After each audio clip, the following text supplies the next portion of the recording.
देश में 5 चरणों के मतदान हो चुके हैं। अब सिर्फ 2 चरणों में मतदान होना बाकी है।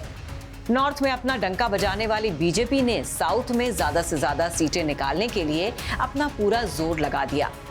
खुद प्रधानमंत्री नरेंद्र मोदी ने केरल से लेकर कर्नाटक और तेलंगाना से लेकर तमिलनाडु तक ताबड़तोड़ रैलियां की। सीट परसेंटेज के आंकड़े देखें तो कर्नाटक को छोड़कर दक्षिण के बाकी राज्यों में बीजेपी का हाल बेहाल है। तो फिर कैसे बीजेपी का 400 पार का नारा साकार होगा? क्या इस बार साउथ में मोदी मैजिक काम करेगा?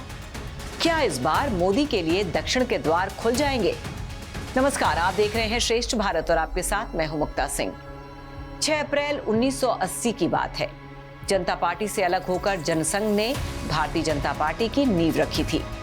इसके 4 साल बाद यानी इंदिरा गांधी की मौत के अगले ही महीने देश में लोकसभा चुनाव हुए।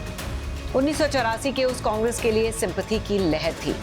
बीजेपी ने तब 229 सीटों पर चुनाव लड़ा और सिर्फ 2 ही सीटें मिली, एक गुजरात के मेहसाना में और दूसरी आंध्र प्रदेश के हनमकोंडा में। इस तरह हिंदी पट्टी की पार्टी माने जाने वाली बीजेपी का पहली बार दक्षिण भारत में खाता खुला था, लेकिन उसके बाद बीजेपी कभी उस सीट से चुनाव नहीं जीत पाई।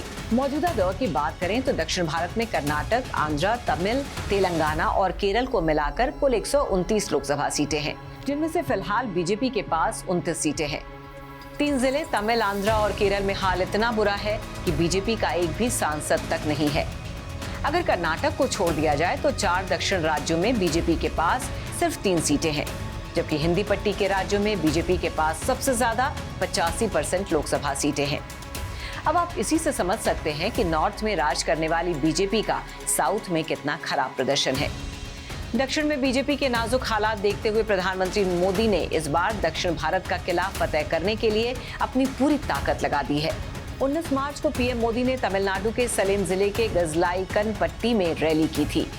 उसके कुछ दिनों बाद जब मीडिया ने ग्राउंड रिपोर्ट पर जाकर बीजेपी के बारे में लोगों से राय जानने की कोशिश की तो पता चला मोदी की सारी मेहनत बेकार गई है। वहां के लोकल लोगों से जब पीएम की रैली के बारे में बात की गई तो उनका कहना था वो बाहरी लोग हैं, मैं उनकी रैली में क्यों जाऊं? बीजेपी के पास राम मंदिर, हिंदू मुस्लिम के अलावा कोई मुद्दा नहीं है। वो अगर यहाँ हिंदुत्व पर भाषण देंगे तो क्या हम भावनाओं में बह जाएंगे? ऐसा नहीं होगा। राम हमारे दिल में है, मंदिर बनने की खुशी है, लेकिन इसका मतलब ये नहीं कि हम महंगाई और विकास के मुद्दे को भूल जाएंगे, जिस पर पीएम मोदी कभी बात ही नहीं करते हैं। स्थानीय लोगों के मुताबिक अगर बीजेपी यहाँ आ गई तो वो लोग अपनी भाषा, संस्कृति सब कुछ खो देंगे। अब बताइए, ऐसे हालात में कैसे दक्षिण में कमल खिलेगा? इतनी खराब छवि के साथ कैसे बीजेपी वहां अपना वोट प्रतिशत बढ़ा सकती है? फिर भी पार्टी की कोशिश है कि इस बार साउथ में अपनी सीटों का नंबर बढ़ाया जाए। अब आपको एक एक करके साउथ के 5 राज्यों का हाल बताते हैं। सबसे पहले बात तमिलनाडु की।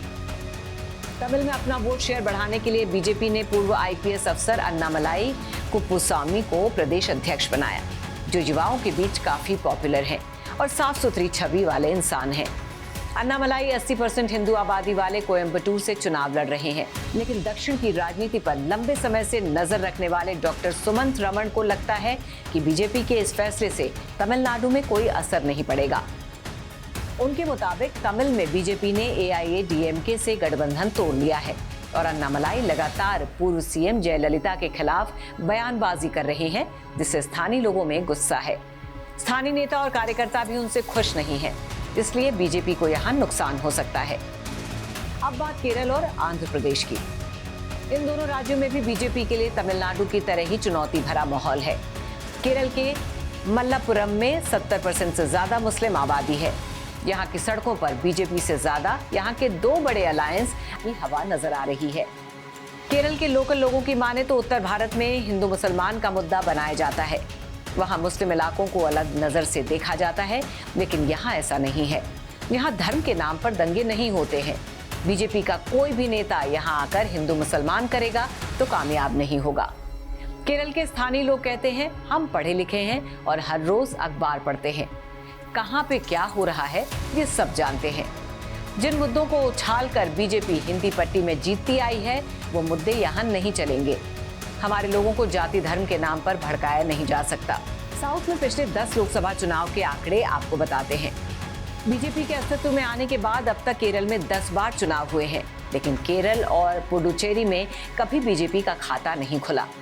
इसके अलावा तमिलनाडु में 7 बार बीजेपी का खाता तक नहीं खुला और आंध्र प्रदेश में भी 5 बार बिना खाता खुले बीजेपी को संतोष करना पड़ा। पिछले 10 चुनावों में जब बीजेपी का साउथ में इतना बुरा प्रदर्शन रहा है तो आखिर उसकी वजह क्या है? अब इसके बारे में भी आपको जरा बताते हैं। पहली वजह है दक्षिण राज्यों में बीजेपी के लिए धर्म के आधार पर ध्रुवीकरण की राजनीति करना मुश्किल है, क्योंकि उत्तर भारत की तरह यहाँ के हिंदू मुसलमान के बीच मतभेद नहीं है, न ही यहाँ राम मंदिर के मुद्दे को भुनाया जा सकता है। अब बात करते हैं दूसरी वजह की। माना जाता है कि गरीब राज्यों में बीजेपी का प्रदर्शन बेहतर है, लेकिन दक्षिणी राज्य जहां गरीबी कम है वहां बीजेपी के चुनावी वादों और स्कीमों का कोई खास असर नहीं है, इसलिए वहां बीजेपी कमजोर है।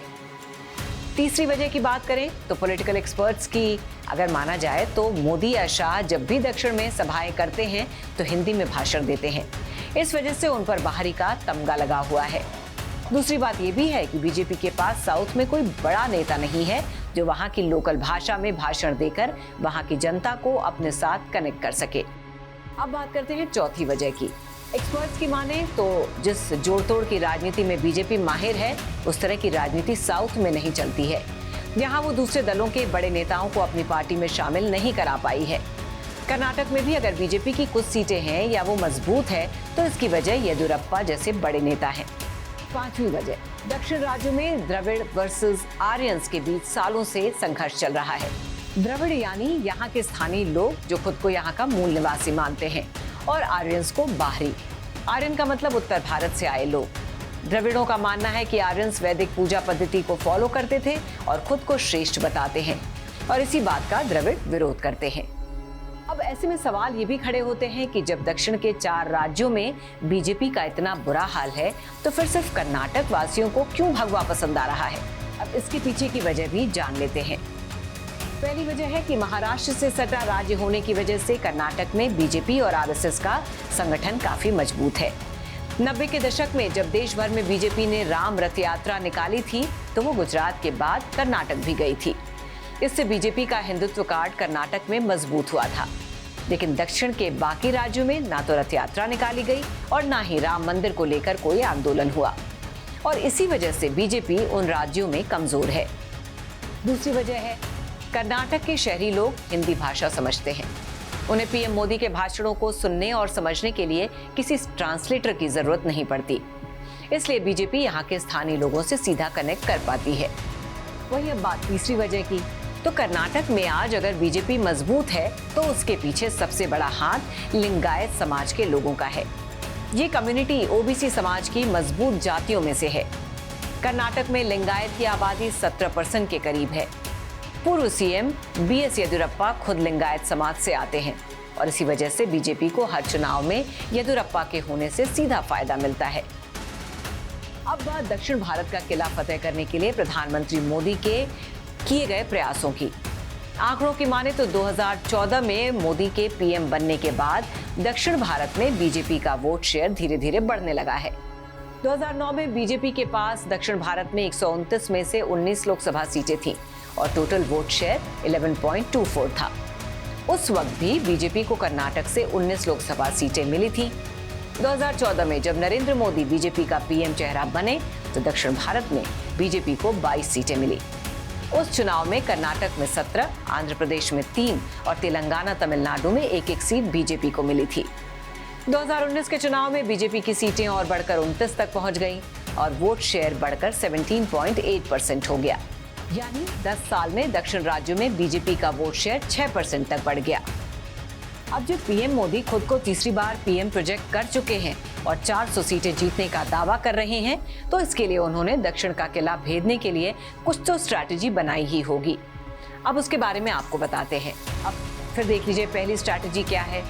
साउथ कल्चर को बढ़ावा देने की कोशिश।